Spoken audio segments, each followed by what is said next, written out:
Higher education में career बनाना है, किसी उच्च शिक्षण संस्थान, महाविद्यालय या विश्वविद्यालय में असिस्टेंट प्रोफेसर बनना है आप लोगों को, तो एक एकेडमिक परफॉर्मेंस स्कोर जो होता है, एपीआई एकेडमिक परफॉर्मेंस इंडेक्स जो होता है, एपीआई स्कोर जो होता है, उसकी जानकारी होने आप लोगों को बहुत अनिवार्य है।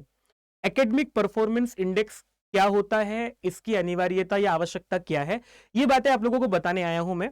महत्वपूर्ण जानकारी है, आप लोग ध्यान से देखिएगा और कोई भी प्रश्न हो तो वीडियो के बाद में कमेंट बॉक्स में जाकर के छोड़ दीजिएगा। मैं आप लोगों के हर कमेंट का आंसर पर्सनली करूंगा। तो देखिए, मैं पहले तो आप लोगों को यह समझा देता हूं कि एपीआई की जरूरत पड़ती कहां है। अगर आप लोगों को मैं बताऊं कि हमारे भारत में दो तरह से रिक्रूटमेंट होता है। असिस्टेंट प्रोफेसर बनने के लिए आप लोगों को चयन प्रक्रिया दो तरह से होती है। एक होता है आप लोगों का पहले एग्जाम होता है, जैसे कोई भी पब्लिक सर्विस कमीशन जो होता है, पीएससी, कोई भी राज्य का, जैसे राजस्थान में अभी निकला हुआ है, यूपी में निकला हुआ था, उत्तराखंड में निकला हुआ था। तो कोई भी पब्लिक सर्विस कमीशन प्रायः ऐसा करता है कि आप लोगों का एक एग्जाम लेता है। एग्जाम लेकर के आपकी मेरिट बनाता है और जितनी पोस्ट होती है उसकी 3 गुना 5 गुना वो नियम अपना बनाते हैं सब लोग। उसके उतने कैंडिडेट्स को फिर इंटरव्यू के लिए बुलाता है और दोनों के अंक जोड़ करके जो है वो आप लोगों को मेरिट बना करके फाइनल ज्वाइनिंग दे देते हैं। इस प्रक्रिया में एपीआई स्कोर का बहुत अधिक महत्व नहीं है। पीएचडी के नंबर भी मिलते हैं, कई चीजों के नंबर मिलते हैं, पर उतना महत्व नहीं है जितना आप लोगों को दूसरी प्रक्रिया में है। दूसरी प्रक्रिया सीधा आप लोगों का इंटरव्यू होता है। लेकिन इंटरव्यू जो है किनका होता है? इंटरव्यू उनका होता है जिनका एपीआई स्कोर चेक किया जाता है पहले। एपीआई स्कोर जो है आप लोगों का, एक आपने जो भी अब तक पढ़ाई की है, उस पढ़ाई के आधार पर आप लोगों का एक स्कोर बनाया जाता है। क्या उसमें 10th के नंबर चाहिए, क्या 12th के चाहिए, ग्रेजुएशन के, पोस्ट ग्रेजुएशन के, ये भी बताऊंगा मैं। एपीआई स्कोर में किस किस क्लास के नंबर जुड़ते हैं, रिसर्च के नंबर कितने जुड़ते हैं, पीएचडी के नंबर कितने जुड़ते हैं, आपने नेट पास कर लिया तो उसके नंबर कितने हैं, आपने कोई बुक है, उस बुक में अगर आप लोगों ने कोई चैप्टर लिखा है तो कितने नंबर हैं, कोई बुक आपने एडिट की है उसके कितने नंबर हैं, या फिर आपने किसी के साथ मिलकर के कोई रिसर्च पेपर लिख दिया उसके कितने नंबर है। ये सब बातें मैं आप लोगों को यहां पर बताने वाला हूं। फिर आप लोगों का एपीआई स्कोर बनेगा। एपीआई प्रायः करके विश्वविद्यालयों में ये वाली व्यवस्था चलती है। किसी भी यूनिवर्सिटी में जो है वो डायरेक्ट अगर इंटरव्यू हो रहा है, ज्यादातर प्रायः ऐसा ही होता है। यूनिवर्सिटी में लगने के लिए आप लोगों को एग्जाम नहीं देना होता। मैं हर जगह की बात नहीं कर रहा हूं, कोई विश्वविद्यालय चाहे तो एग्जाम ले सकता है, पर विश्वविद्यालय प्रायः यही करते हैं कि इंटरव्यू लेते हैं डायरेक्ट एपीआई स्कोर बना करके। तो चलिए मैं आप लोगों को ले चलता हूं, जो हमारा नया रेगुलेशन आया है यूजीसी का 2023, उसके अनुसार आप लोगों के क्या नियम है। अगर आप लोग देखोगे, अभी आपने एक नया अधिनियम देखा था यूजीसी का अधिनियम 30 जून को जो है ये पब्लिश हुआ था और इसमें कहा गया है कि 2023 रेगुलेशन जो है वो आप लोगों का आ गया है। देखो, आप लोग देख ही रहे हैं, इस रेगुलेशन को यूजीसी रेगुलेशन 2023 कहा जाएगा। हालांकि इस रेगुलेशन का नाम ही नया है, सिर्फ एक नियम नया है, बाकी सब नियम 2018 वाले, जो 2018 में, इससे पहले 2023 से पहले जो है रेगुलेशन आया था 2018 में, उस 2018 में नए नियम लागू हुए थे। 2023 में भी बिल्कुल ज्यों के त्यों वही नियम है, सिर्फ एक नियम बदला था जो जिसकी चर्चा आप लोगों ने सुनी भी होगी, मैंने सेशन भी किया था, आप लोग जाकर के देख सकते हैं, वीडियो सेक्शन में पड़ा हुआ है। बस इतना अंतर हुआ है कि 2018 वाला रेगुलेशन ये कह रहा था कि 2021 के बाद से, ये जो रेगुलेशन 2021 को जो है वो कह रहा था कि 2021 के बाद से आपको असिस्टेंट प्रोफेसर बनने के लिए पीएचडी अनिवार्य होगी। तो इन्होंने पीएचडी की अनिवार्यता खत्म करके कह दिया कि यूजीसी नेट अगर किसी का है या उस राज्य का सेट जो है या स्लेट है, तो उनके आधार पर आप लोग जो है असिस्टेंट प्रोफेसर बन सकते हैं। तो वो नियम ज्यों का त्यों रहेगा, अब आपको पीएचडी की अनिवार्यता नहीं है। एक ये नियम छोड़ करके बाकी सब नियम वही 2018 वाले हैं। चलो, आप लोगों को 2018 वाले नियम जो है 2023 में अब ज्यों के त्यों वही नियम है। मैं आप लोगों को कंफ्यूजन ना हो इसीलिए बता रहा हूं, नियम 2018 वाले हैं लेकिन ये लागू 2023 में ज्यों के त्यों रहेंगे। तो 2023 वाला जो रेगुलेशन है उसके नियम यही माने जाएंगे। चलो, आप लोगों को 2018 के नियम पर मैं लेकर के चलता हूं। आप लोग देख रहे होंगे ऊपर लिखा हुआ है यूजीसी की वेबसाइट पर, रेगुलेशन जो है 2018 वाला मैंने खोला हुआ है और उसके 52 पेज पर जो है आप लोगों को यहां से दो अलग अलग तालिकाएं बना करके दी हुई हैं, जो आप लोगों को विश्वविद्यालयों के लिए अलग नियम बताती है, महाविद्यालयों के लिए अलग नियम बताती है। अब आपके मन में एक प्रश्न आएगा, कि भाई असिस्टेंट प्रोफेसर तो डिग्री कॉलेज में भी वही है, यूनिवर्सिटी में भी वही है, तो अलग अलग नियम क्यों? अलग अलग नियम इसलिए हैं क्योंकि दोनों की जो मूल अवधारणा है वो अलग है। विश्वविद्यालय में असिस्टेंट प्रोफेसर वो होता है, उस मतलब विश्वविद्यालय में असिस्टेंट प्रोफेसर के लिए जो अनिवार्यता रखी गई है या जो अधिक महत्व दिया गया है वो शोध को दिया गया है। विश्वविद्यालय में असिस्टेंट प्रोफेसर बनने के बाद केवल पढ़ाना नहीं होता है, उसके साथ साथ शोध की गतिविधियां भी अधिक करनी होती हैं। महाविद्यालय में जो है वो शोध को कम तो नहीं किया, लेकिन पढ़ाना महत्वपूर्ण ज्यादा हो जाता है। वहां आप लोगों को ग्रेजुएशन पोस्ट ग्रेजुएशन की जो क्लासेस होती है वहां से पढ़ाई की गुणवत्ता बहुत अधिक रखनी होती है, इसलिए आप लोगों को महाविद्यालय में असिस्टेंट प्रोफेसर बनने के लिए आपका पढ़ाई के नंबर ज्यादा जुड़ेंगे, आपने जो ग्रेजुएशन पोस्ट ग्रेजुएशन किया है उसके नंबर को थोड़ा सा महत्ता अधिक दी गई है, और यहाँ विश्वविद्यालय में जो है वो रिसर्च के नंबर को ज्यादा महत्ता दी है। मैं आप लोगों को दोनों के नियम बताता हूं, फिर थोड़ी सी बातें आप लोगों को समझ में आएंगी। पहले महाविद्यालय पर पहले विश्वविद्यालय पर बात कर लेते हैं, है ना। विश्वविद्यालय जो है वो विश्वविद्यालय में अगर किसी को असिस्टेंट प्रोफेसर बनना है और उसको सीधा इंटरव्यू के लिए बुलाया जाना है तो उसका एपीआई स्कोर कैसे बनाएंगे, वो ये नियम है।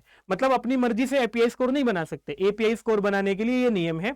अगर आप लोगों को, और एक बात और, आप में से बहुत सारे लोगों के मन में डाउट रहता है कि असिस्टेंट प्रोफेसर के बनने के लिए 10th और 12th के नंबर की भी परसेंटेज जोड़ी जाती है क्या? नहीं, 10th 12th से कोई लेना देना नहीं है, आपको ग्रेजुएशन से नंबर जो है वो जुड़ने शुरू होते हैं। अगर और हाँ, परसेंटेज की तो वैल्यू है, परसेंटेज की वैल्यू ये है, अगर आपके 80% है नंबर, 80% से ज्यादा है तो आपको यहां पर 15 नंबर मिलेंगे। अगर आपके 60 to 80% है, 80% से कम है, 60% से ज्यादा है तो आप लोगों को 13 नंबर मिलेंगे। और अगर आप लोगों को 55 से 60 के बीच में है तो 55 से 60 के बीच में आप लोगों को 10 नंबर मिलेंगे। 45 से 55 के बीच में है तो आप लोगों को 5 नंबर मिलेंगे। 45% से कम ग्रेजुएशन में नहीं होने चाहिए, ये भी आप लोगों को ध्यान में रखना है। अब जो पोस्ट ग्रेजुएशन है, पोस्ट ग्रेजुएशन के लिए आप लोगों को कहा गया है कि अगर आप लोगों को 80% से ज्यादा है तो आपको 25 नंबर बनेंगे। एपीआई स्कोर के बारे में आप लोगों को एक बात और बता देता हूं, ये स्कोर जो है टोटल स्कोर आप लोगों का 100 नंबर माना जाता है। 100 नंबर में से आपके 100 नंबर में से जितने नंबर बन रहे हैं उसके आधार पर आपकी मेरिट बना दी जाती है। तो जिनमें से आप लोगों का 15 नंबर जो है वो ग्रेजुएशन का हो गया, और आप लोगों का स्नातकोत्तर के लिए पोस्ट ग्रेजुएशन के लिए 25 नंबर जो है 80% से ज्यादा होने पर, 60 से 80 के बीच में है ज्यादातर तो 23 नंबर, और अगर आप लोगों का 55 से 60 के बीच में है तो आप लोगों को 20 नंबर दिए गए हैं। ठीक है, ग्रेजुएशन पोस्ट ग्रेजुएशन का हो गया। उसके बाद कुछ लोगों ने अगर एमफिल की हुई है, हालांकि एमफिल जो है अब नहीं होती है, एमफिल को बंद कर दिया गया है, तो आप लोगों के मन में फिर प्रश्न आएगा कि एमफिल बंद हो गई तो हमें तो एमफिल के नंबर मिलेंगे नहीं, जिसने कर रखी है उसको नंबर मिल जाएंगे। नहीं, अगर आपने पीएचडी कर ली तो एमफिल और पीएचडी दोनों के मिलाकर के 30 नंबर हैं, केवल पीएचडी के भी 30 नंबर हैं। पर यह एमफिल करने का फायदा उसको था जिसने पीएचडी नहीं की है, उसको 60% से ज्यादा होने पर 7 नंबर, 55 से 60% होने पर 5 नंबर उसके एमफिल के मिल सकते हैं। पीएचडी की है तो 30 नंबर मिलेंगे। यहां ये बात आप लोगों को नीचे स्पष्ट की गई है, एमफिल और पीएचडी दोनों को मिलाकर के मैक्सिमम आपको 30 नंबर ही मिलेंगे। मान लिया किसी ने एमफिल भी कर रखी, पीएचडी भी कर रखी तो 30 नंबर, और एमफिल नहीं की तो पीएचडी के केवल 30 नंबर आप लोगों को हो गए। ठीक है, ये बात हो गई आप लोगों को। पीएचडी के बाद आपको कहा गया है अगर आपका जेआरएफ हो रखा है तो जेआरएफ का आप लोगों को टोटल 7 नंबर मिलेंगे। अगर आपका केवल नेट है तो 5 नंबर मिलेंगे, केवल सेट है आपका तो 3 नंबर मिलेंगे, किसी स्टेट का एलिजिबिलिटी टेस्ट आपने पास किया हुआ है तो 3 नंबर मिलेंगे। फिर आप सोचो कि मैंने तो ये भी किया हुआ है, ये भी किया हुआ है, ये भी किया हुआ है, तो 7 5 12 3 15 मिलेंगे? नहीं, मैक्सिमम 7, तो अधिकतम 7 नंबर नीचे स्पष्ट किया हुआ है, आप लोगों को भी दिखाऊंगा मैं। उसके बाद आप लोगों का इतना तो सबके पास होता है। पीएचडी के अतिरिक्त आपका graduation post graduation UGC NET, कम से कम ये 3 एलिजिबिलिटी तो होती ही है, इतना सबके पास होता है। पर आप लोगों के एक का, अच्छा पीएचडी जो है वो एक लंबी प्रक्रिया है, बहुत सारे लोग पीएचडी नहीं कर पाते, पर आप एक काम कर सकते हो अभी से। क्या काम कर सकते हो? एमए करने के बाद आप जो है रिसर्च पेपर लिख सकते हो, किसी भी जो जनरल मैगजीन्स होती हैं उनमें आप लोग अपने रिसर्च पेपर पब्लिश करा सकते हो, उनके नंबर आप लोगों को मिल सकते हैं। कैसे मिल सकते हैं? तो देखो, अगर आपने जो है कोई शोध प्रकाशन किया है, मतलब आप लोगों जो है किसी मूल्यांकित पत्रिका में, मूल्यांकित पत्रिका क्या होती है? मूल्यांकित पत्रिका वो होती है जो कोई विश्वविद्यालय के द्वारा पत्रिका चलाई जा रही हो, भले ही वो यूजीसी में ना हो, यूजीसी केयर लिस्टेड ना हो, पर अगर उसका समीक्षा की जाती है, मूल्यांकन किया जाता है एक कमेटी के द्वारा, तो उसके नंबर आप लोगों को 2 नंबर मिलेंगे। तो मूल्यांकित पत्रिका हो, समीक्षित हो या फिर आपका केयर लिस्टेड हो तो बहुत बढ़िया बात है। एक लेख के आपको 2 नंबर मिलते हैं, अधिकतम 10, मतलब 5 लेख के नंबर आप लोगों को मिलेंगे, 10 नंबर। तो अगर आप लोग ने 5 पेपर पब्लिश करा लिए तो 10 नंबर आपके ये बढ़ सकते हैं। इसके बाद आप लोग जो है पीएचडी जिन्होंने कर लिया है, पीएचडी करने के बाद पोस्ट डॉक्टरल अगर कर सके तो 1 साल के लिए जो है आप लोगों को 1 साल के 2 नंबर, 5 साल के अंक जो है मिला करके आप लोगों को 10 नंबर हो जाते हैं। एक व्यक्ति 2 बार पीडीएफ कर सकता है, 3-3 साल का पीडीएफ होता है, तो मतलब अगर 6 साल नहीं 5 साल के नंबर आप लोगों को मिलेंगे। ठीक है, पोस्ट डॉक्टरल फेलोशिप क्या होता है अलग से कभी मैं आप लोगों को वीडियो करके बताऊंगा। और जो पुरस्कार है, आपको नेशनल पुरस्कार, इंटरनेशनल पुरस्कार, भारत सरकार के द्वारा पुरस्कार मिलते हैं, तो जो भारत सरकार के द्वारा होगा या कोई इंटरनेशनल पुरस्कार होगा तो उसके 3 नंबर मिलेंगे एक पुरस्कार के, और अधिकतम ये 3 ही नंबर ही हैं। अगर आपका केवल राज्य से है तो जो आप लोगों का वो उसके 2 नंबर मिलेंगे, पर आपके पास इंटरनेशनल भी है, भारत सरकार भी है, राज्य सरकार भी है, तो अधिकतम 3 नंबर ही मिलेंगे आप लोगों को। ये टोटल मिला करके जो है आप लोगों की एकेडमिक परफॉर्मेंस इंडेक्स बन गई है। अब आपके कितने नंबर आए हैं आप कैलकुलेट कर सकते हैं। ठीक है, अब आप कहीं भी अप्लाई करेंगे तो आपको पहले से अपना स्कोर पता होगा। कहीं पोस्ट निकली है 50 और वहां आवेदन करेंगे तो आपको पता होगा कि उसके कितने गुना लोगों बुलाए हैं, तो आपका नंबर उसमें आएगा या नहीं आएगा। ये पहले से फायदा होता है एकेडमिक परफॉर्मेंस इंडेक्स बनने का। और दूसरी बात ये भी लाभ होता है आप लोगों को कि अभी से आप लोगों को ये तैयारी कर सकते हो कि हाँ कोई भी आप लोग जो है अपने रिसर्च पेपर लिख सकते हो। एक चीज और आप लोगों को ध्यान में आप लोगों को दिलाऊं मैं, बुक यहां थोड़ा सा स्पष्ट नहीं किया गया है, मैं आप लोगों को स्पष्ट कर देता हूं। जो बुक्स होती है, पुस्तकें होती हैं, कोई पुस्तक जो है जिसका ISSN नंबर मिला हो, कोई रिसर्च बुक हो, उस बुक में चैप्टर्स भी अगर आपने पब्लिश किए हैं, जैसे कोई पुस्तक जो है किसी विषय पर लिखी जा रही है, मानिए कालिदास है, संस्कृत लिटरेचर की बात करूं या हिंदी लिटरेचर की बात करूं, किसी एक व्यक्ति पर कोई पुस्तक लिखी जा रही है, तो उस पुस्तक में आपने एक चैप्टर अपना भी दिया है, वो चैप्टर के भी आप लोगों को 2 नंबर मिलते हैं। ठीक है, इस तरह से आप लोग अपना रिसर्च में काम अपने नंबर बढ़ा सकते हैं। ये फायदा है, पीएचडी हो ना हो लेकिन आप लोगों को इधर नंबर बढ़ा सकते हो आप अपने। और आपने पीडीएफ में जो है, अगर आपने पीडीएफ 2 साल 2.5 साल का किया है और 1 साल के 2 नंबर हैं, तो 6 महीने का आप लोगों को 1 नंबर घटा दिया जाएगा, परसेंटेज वाइज आप लोगों का नंबर वो काउंट हो जाएगा। यहां देखो मैंने आप लोगों को जो बताया कि टोटल आप लोगों का एमफिल और पीएचडी मिलाकर के मैक्सिमम 30 नंबर, और इसी तरह से जो है नेट जेआरएफ को मिलाकर के सब कुछ मिलाकर के मैक्सिमम 7 नंबर। ठीक है, और अवार्ड आप लोगों को जो भी मिले नेशनल इंटरनेशनल मैक्सिमम 3 नंबर। इस तरह से जो आप लोगों का ऊपर एकेडमिक परफॉर्मेंस इंडेक्स दी है, उसमें जो परफॉर्मेंस आपकी है, अगर आप जो आपका टोटल एजुकेशनल क्वालिफिकेशन है उसके 80 नंबर हैं। रिसर्च वाला जो है, आपने कोई शोध पत्र पब्लिश किया है तो 5 पेपर अगर आपने पब्लिश कर लिए, या फिर आपने किसी बुक में कोई चैप्टर दे दिया अपना, या किसी बुक का जो है आप लोगों ने एडिशन एडिट कर दिया, उसके संपादक बन गया, किसी शोध पत्रिका के संपादक बन गए, इन सब के नंबर मिला के मैक्सिमम 10 नंबर इनके हैं। आपका कोई यूनिवर्सिटी में आप या फिर किसी डिग्री कॉलेज में गेस्ट पर लेक्चरर हैं, पढ़ा रहे हैं, तो उसके 10 नंबर मैक्सिमम आप लोगों को 1 साल के 2 नंबर मिलाकर के 5 साल का अनुभव आपके पास है तो 10 नंबर ये हो सकते हैं। तब जाकर के टोटल नंबर जो है आप लोगों के 100 नंबर ये हो जाते हैं। और आप लोगों को बताऊं मैं, इसी तरह से विश्वविद्यालयों का टोटल हो गया। मैंने आप लोगों को एक बात कही थी वीडियो में शुरू में कि विश्वविद्यालय में जो है वो रिसर्च को थोड़ा सा ज्यादा महत्व दिया गया है, और महाविद्यालयों में जो है रिसर्च को थोड़ा सा कम करके वो एकेडमिक आपकी जो यात्रा रही है उसको बढ़ा दिया गया है। यहां जो आप लोगों को, मैं भी महाविद्यालय में थोड़ा सा अंतर दिखा रहा हूं आप लोगों को। देखो महाविद्यालय में आप लोग देखोगे तो ग्रेजुएशन के नंबर जो आप लोगों के थे वो वहां 15 नंबर थे, 6 नंबर बढ़ा दिए हैं यहां आप लोगों को। मतलब आप लोगों के ग्रेजुएशन में भी अच्छे नंबर है तो आप डिग्री कॉलेज में असिस्टेंट प्रोफेसर बनने के लिए फायदा हो जाएगा आप लोगों को। यहां आप लोगों को 6 नंबर यहां बढ़ा दिए हैं। ठीक है, अगर आपका 80% से ज्यादा है तो 21 नंबर मिलेंगे। विश्वविद्यालय में 15 नंबर मिल रहे थे आपको। ठीक है, और 60 से 80 के बीच है तो 19, और इसी तरह से 16 और 10 नंबर आप लोगों के हो गए। थोड़ा सा स्पीड में चलते हैं। पोस्ट ग्रेजुएशन के नंबर पर कोई फर्क नहीं पड़ा है, वहां भी 25 थे, 23 थे, और इसी तरह से 20 थे, यहां भी ज्यों के त्यों हैं। एमफिल के 7 नंबर थे वही हैं। पीएचडी के नंबर जो है विश्वविद्यालय में 30 नंबर थे।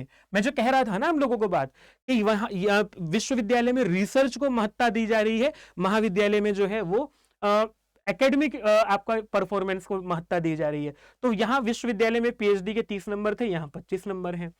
बाकी जेआरएफ के जो है वहां 7 नंबर थे, यहाँ 10 नंबर हैं। महाविद्यालय में आपका जेआरएफ के नंबर जो है वो 3 नंबर बढ़ गए हैं, ये भी फर्क है। ठीक है, तो नेट के केवल 8 नंबर हैं, सेट के जो 3 नंबर थे वो 5 नंबर हैं, ये अंतर है। रिसर्च पेपर अगर आपने पब्लिश किए हैं वहां आपको मैक्सिमम 5 पेपर के 10 नंबर मिल रहे थे, यहां आपको 3 पेपर के जो है, एक पेपर का 2 ही नंबर है पर 3 पेपर के मैक्सिमम 6 नंबर मिल रहे हैं। भले ही आपके 5, 10, 15, 20 कितने भी रिसर्च पेपर पब्लिश हो रिसर्च जनरल में, इतने ही नंबर मिलेंगे आप लोगों को। पीडीएफ का अनुभव वहां भी 10 वर्ष का था, यहां भी 10 नंबर का था, यहां भी 10 नंबर का है। पुरस्कारों के 3 और 2 नंबर थे, मैक्सिमम 3 नंबर ज्यों के त्यों हैं। इस तरह से यहां जो अगर आप लोग देखोगे तो वही बाकी का है, पीएचडी एमफिल मिला के 25 नंबर मैक्सिमम मिलेंगे। तो जो आपका शैक्षणिक प्राप्तांक होगा, जो वहां 80 नंबर था, ये यहाँ 84 नंबर हो गया है। ठीक है, रिसर्च का जो वहां पर 10 नंबर था, ये यहाँ पर 4 नंबर घट करके, ये 4 नंबर यहां से इधर चले गए हैं, ये अंतर है। और आप लोगों का शिक्षण के 10 नंबर हैं ही। इस तरह से आपका एकेडमिक परफॉर्मेंस इंडेक्स बनता है। एक पोस्ट पर जितनी वैकेंट पोस्ट है, फिर उनके 5 गुना, 3 गुना, 10 गुना, ये निर्भर करता है आयोग क्या चाहता है, जो गवर्निंग बॉडी है वो क्या चाहती है, रिक्रूटमेंट बॉडी है वो क्या चाहती है, उसके आधार पर फिर आप लोगों को बुलाया जाता है और फाइनल सिलेक्शन जो है वो इंटरव्यू के आधार पर होता है। तो ये महत्वपूर्ण जानकारी थी आप लोगों को। अगर आप लोगों के एकेडमिक परफॉर्मेंस इंडेक्स जो है 100 में से 40 हैं, 45 हैं, 50 हैं, पीएचडी नहीं है तो एकदम 25 नंबर का या फिर 30 नंबर का झटका आप लोगों को लगेगा। तो यहाँ आप लोगों को ये बात ध्यान में रखनी है कि अभी से आप लोग रिसर्च पेपर लिखना शुरू कीजिए। ठीक है, तो आप लोगों को फायदा होगा। अगर आपका नेट है तो कहीं किसी कॉलेज में पढ़ाना शुरू कर सकते हैं आप, उसके नंबर मिलेंगे आप लोगों को। तो ये जानकारी मेरी ओर से थी आप लोगों के लिए।